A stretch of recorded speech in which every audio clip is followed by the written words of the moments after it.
Bismillahirrahmanirrahim. Assalamualaikum warahmatullahi wabarakatuh. Om Swastiastu, Shalom, Namo Buddhaya, Salam sejahtera bagi kita semua, salam harmoni. Terima kasih kepada Bapak Ibu untuk waktunya kepada saya. Izinkan di sini saya untuk memaparkan terkait rancangan aktualisasi yang saya ajukan. Sebelumnya saya ingin memperkenalkan diri terlebih dahulu. Nama saya Made Putri Aryasih, bisa dipanggil Putri dengan Coach Bapak Oktasio Fahlevi SDMT dan dengan mentor Bapak Dr. Inengas Warmanayasa. Adapun di sini untuk judul rancangan aktualisasi yang saya ajukan adalah pelatihan Publish or Perish dan Mendeley untuk percepatan penyelesaian skripsi mahasiswa Prodi S1 Manajemen. Berikut adalah biodata diri saya, Bapak Ibu bisa panggil saya Putri, di mana saya instansi kerja adalah Universitas Pendidikan Ganesha ditempatkan atau ditugaskan di unit kerja Prodi S1 Manajemen, jurusan Manajemen, Fakultas Ekonomi di Undiksa. Berikut adalah outline rancangan aktualisasi yang akan saya paparkan. Yang pertama adalah deskripsi organisasi, identifikasi isu, gagasan pemecahan isu, gagasan utama, solusi pemecahan isu, tahapan-tahapan kegiatannya, dampak pemecahan isu, jadwal kegiatan, dan rencana tindak lanjut dan identifikasi atas kendala. Adapun deskripsi organisasi yang pertama adalah saya ditugaskan di Prodi S1 Manajemen Undiksa dengan memiliki visi menjadi program studi unggul berjiwa wirausaha berlandaskan falsafah Trihita Karana di Asia tahun 2045. Dengan penjabaran misi dan tujuan ada 4. Kemudian ini adalah identifikasi isu di Prodi S1 Manajemen. Jadi saya menghimpun hasil identifikasi isu ini selama kurang lebih 8 bulan sudah ditugaskan di Prodi S1 Manajemen. Hasil dari wawancara, observasi, dan juga dengan diskusi secara formal kepada Bapak Ketua Jurusan, Bapak Korprodi, dan begitu juga dengan para teman-teman staf dosen di Prodi S1 Manajemen, bahwa dapat dihimpun ada 3 besaran permasalahan yang masih hangat dan masih menjadi kendala untuk peningkatan dari Prodi itu sendiri adalah penyelesaian skripsi mahasiswa yang belum memenuhi batas target waktu, belum adanya e-modul, dan yang terakhir adalah terhambatnya proses transfer study pada alumni. Di antara ketiga isu itu, kita akan tetapkan mana isu yang paling urgent, yang paling urgent dan paling krusial yang harus kita carikan solusinya. Jadi dengan analisis APKL, kita melihat dari sisi aktualnya, problematikanya, kemudian dari sisi kehalayakan dan layaknya. Sehingga yang memenuhi kriteria atas analisis saya adalah penyelesaian skripsi mahasiswa dan belum adanya e-modul.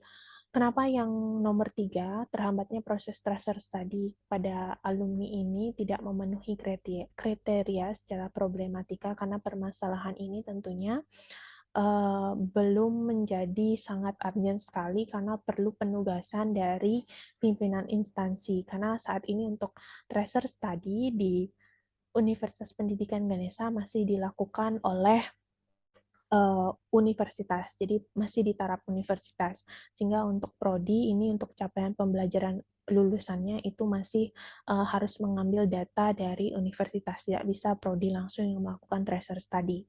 Kemudian setelah 2 besaran isu itu bisa kita pilih, akan ada analisis USG. Kita jadi memvalidasi dulu apakah nilai urgent, serius, dan pertumbuhan dari isu ini akan menjadi kendala yang luar biasa bagi prodi. Tentunya ini hasil analisis USG-nya adalah dengan cara menyebarkan angket kepada 12 orang dosen di prodi S1 Manajemen.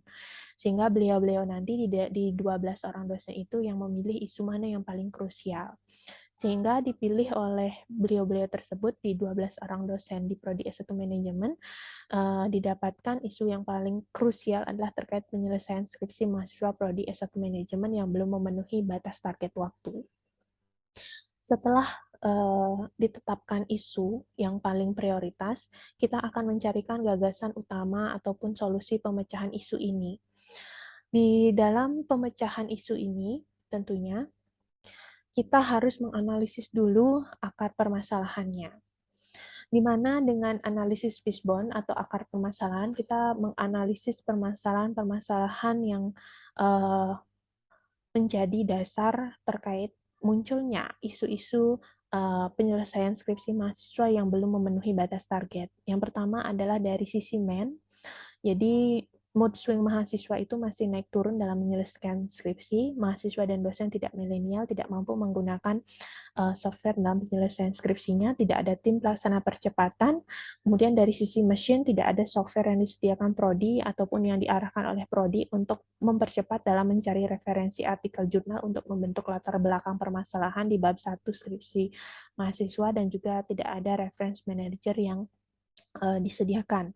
Kemudian dari sisi environment adalah kurang dukungan lingkungan internal dari mahasiswa itu sendiri. Atmosfer lingkungan kampus menggunakan software itu masih rendah karena mahasiswa dan dosen tidak milenial. Dari sisi metode, lemahnya koordinasi antara dosen pembimbing satu dengan mahasiswa.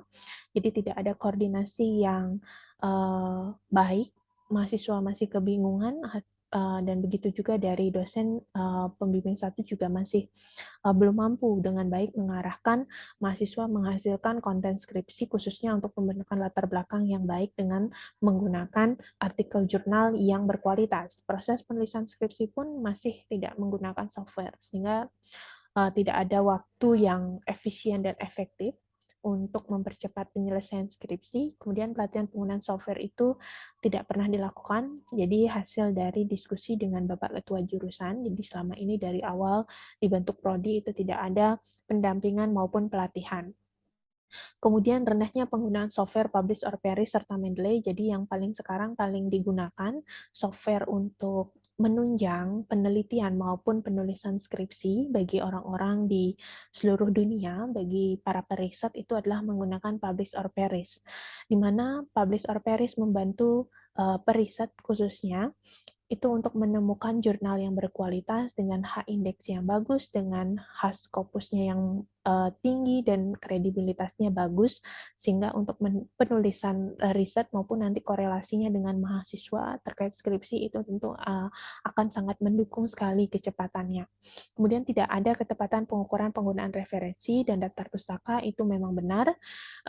Terkait referensi juga tidak ada arahan mana artikel jurnal yang baik yang harus digunakan sebagai pendukung dari sisi teoritisnya. Kemudian dari daftar pustaka juga tidak dijelaskan bagaimana penulisan daftar pustaka yang baik sesuai dengan style-style jenis daftar pustaka. Atas kondisi saat ini yang masih menjadi permasalahan, tentu adanya gap antara kondisi yang diharapkan dari permasalahan ini. Adapun gap-nya ini yang akan membentuk nanti gagasan kreatif, di mana gap-nya ada 4, yaitu tidak pernah dilakukan pelatihan, mahasiswa masih mencari artikel lewat search engine saja, belum adanya pembentukan tim dosen khusus, untuk percepatan belum adanya pedoman dan panduan. Untuk gagasan kreatif yang bisa diambil adalah melakukan pelatihan, kemudian pembentukan dan menetapkan tim dosen, dan menyusun pedoman panduan. Untuk gagasan utama, kita akan pilih di antara gagasan-gagasan kreatif sebelumnya. Ada 3 gagasan kreatif tersebut. Jadi kita akan dengan analisis SMART, yaitu dengan melihat dari aspek spesifiknya, kemudian bagaimana nanti untuk pengukurannya, measurement-nya, kemudian dari acceptable-nya, kemudian dilihat juga dari relevan atau tidaknya suatu permasalahan, dan dilihat dari time bound-nya. Jadi yang terpilih adalah usulan untuk yang gagasan kreatif yang pertama.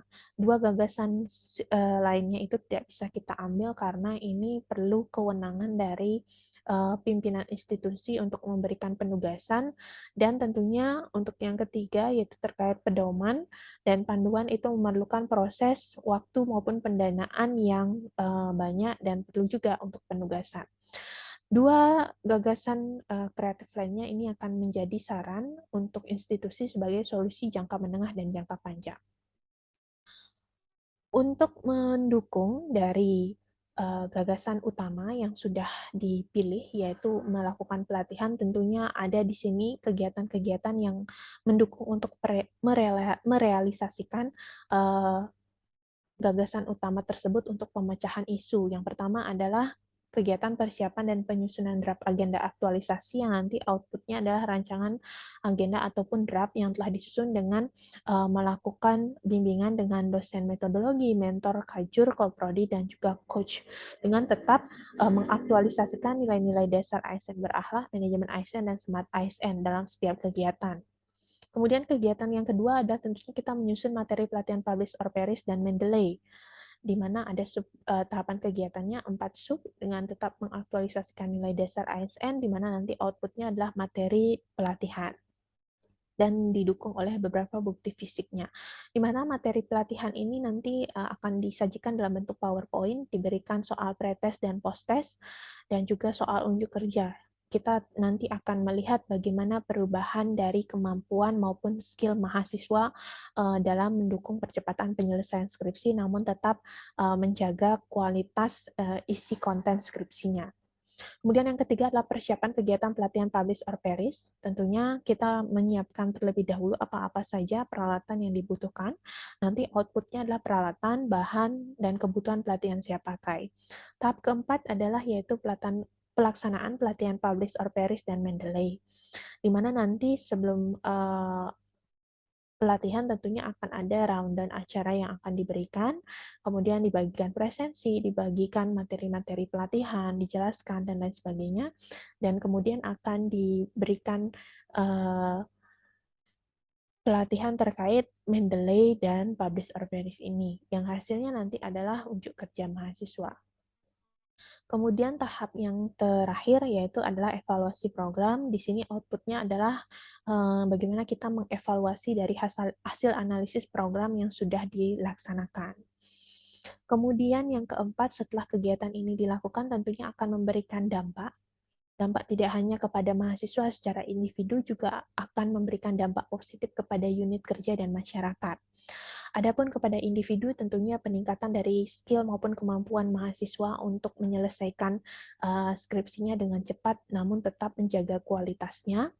Kemudian dari unit kerja ini akan memberikan dampak yang sangat luar biasa sekali, secara langsung maupun tidak langsungnya.